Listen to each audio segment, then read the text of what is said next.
muito tempo foi o método mais cruel de execução. O enforcamento é bem familiar, já que é amplamente retratado em filmes e histórias. Porém, o enforcamento composto é diferente. Durante o enforcamento, a vítima tinha seus membros amputados um a um. Ou depois da execução, o corpo era preso a um cavalo que percorria por toda a cidade, enquanto a população atirava fezes e carcaças de animais. Como se não fosse cruel o suficiente, depois de o corpo que estava preso no cavalo, eram retirados os olhos, vísceras e mutilavam os genitais. O empalamento era a tortura favorita de Vlad, um governante que inspirou o famoso vampiro Drácula.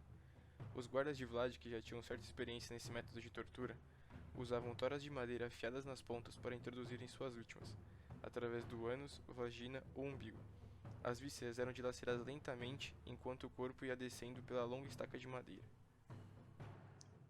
Surgiu quando, no período de Atenas, um famoso escultor da época apareceu com sua mais nova invenção. Era a réplica de um touro, feito em bronze. Porém, não era apenas mais uma escultura. O touro era oco por dentro e construído em cima de uma fogueira. Muitos pensavam ser só mais uma escultura de Perilo, mas na verdade era a invenção mais cruel da história. As vítimas eram colocadas na parte oca de dentro do touro e o fogo era aceso. Não demorava muito para ouvir os gritos, que ficavam ainda mais macabros com um detalhe que Perilo adicionou ao touro. Tubos e apitos conectados ao focinho do touro davam a impressão que o touro estava bufando. Detalhe que Perilo fez especialmente para agradar Falares, um tirano que governava a antiga cidade grega de Acragas. A história conta que, para testar sua nova máquina de tortura, Falares arremessou Perilo dentro do touro e acendeu o fogo. Retirou Perilo antes de morrer, mas ao ver a gravidade dos ferimentos, Falares resolveu atirá-lo de um penhasco. O condenado a esse método bárbaro de tortura era obrigado a tomar grandes quantidades de leite com mel. Um certo tempo depois, essa mistura causava fortes dores de barriga. Quando começavam a defecar em si mesmos, eram levados a lugares bem afastados, presos ao chão e besuntados com mel, e assim ficavam por dias, atraindo diversos tipos de insetos. Com as suas mordidas e feridas abertas causadas pelos insetos, a infecção era a doença mais comum e por muitas vezes a causa de suas mortes. Era o método de tortura mais utilizado pelos persas, do Império Sassânida. Esse método foi amplamente utilizado por indígenas canibais. Depois de capturada sua vítima, ela era amarrada de ponta cabeça e mergulhada lentamente em água fervente. A vítima só era retirada da água quando completamente cozida. Muitos preferiam tirar a própria vida do que passar por essa tortura, que consistia em pendurar o torturado de cabeça para baixo. Quando a vítima era colocada de cabeça para baixo, o torturador era chamado e começava a sessão de tortura e sofrimento. A vítima era serrada ao meio, da genital até o topo da cabeça. Como a vítima ficava de cabeça para baixo, o sangue se concentrava no crânio, fazendo com que a vítima ficasse acordada durante todo o processo, tornando a morte ainda mais lenta. Essa tortura era muito utilizada por mafiosos americanos, que queriam defender seu território e cuidar de traidores. Eles cimentavam os pés das suas vítimas juntos e jogavam ao rio ou ao mar bem profundo para que suas vítimas morressem afogadas. Muitos pensam que a tortura foi deixada no passado, mas ainda hoje existem diversos métodos de tortura ainda piores que os anteriores. Essa tortura foi uma das que só foi possível com o avanço da tecnologia. O torturado é colocado em um ambiente com um potente sistema de ar-condicionado, mas se o torturado estiver sem paciência e precisar de resultados mais rápidos, ele pode tirar as roupas e jogar água gelada no torturado de vez em quando.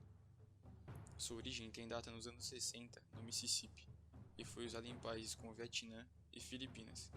Existem relatos de um Vietcong de patente mais alta que foi capturado durante a Guerra do Vietnã, que foi torturado dessa maneira por inacreditáveis 4 anos. Segundo uma reportagem de 2005, a cela gelada é considerada uma das 6 técnicas que a CIA pode usar em seus interrogatórios, e possivelmente é usada até hoje. Já foi utilizada por diversos países, como Venezuela, Estados Unidos e Irlanda do Norte. Essa tortura pode acabar com as mentes mais fortes, e como já diz o nome, é uma sala totalmente branca. Paredes, chão, roupas do preso, roupas de cama são totalmente brancas. Tudo é branco, inclusive a comida, que é basicamente arroz. Luzes também brancas ficam acesas o dia todo. Sem janela e à prova de qualquer ruído externo, essa é a maneira mais efetiva de privar alguém de qualquer estímulo, seja visual, ao tato ou ao paladar. Porém, para a audição era diferente, porque a sala é tão bem isolada acusticamente que tudo que o preso ouvia dia e noite eram seus órgãos funcionando. coração batendo, o sangue fluindo e o estômago gerando o mesmo arroz de sempre. Mas em 2004, um jornalista deu uma entrevista que chocou o mundo. Ele disse, com essas palavras: "Desde que deixei a prisão, eu não tenho sido capaz de dormir sem remédios. É terrível, a solidão nunca te deixa." Esse método é tão eficaz que o torturador não precisa nem encostar em sua vítima para conseguir o que quer. Eles controlam tudo o que vê, o que come, o que ouve e até o que pensa. Eles podem fazer você achar que sua esposa foi sequestrada ou que alguém com fé te traiu. E com isso você vai quebrando psicologicamente e fisicamente. E quando você quebra, você confessa tudo e conta tudo o que querem ouvir. As vítimas da Sala Branca contam também que tiveram pensamentos suicidas diariamente. E após serem soltos, tiveram estresse pós-traumático e, em alguns casos graves, perda de identidade.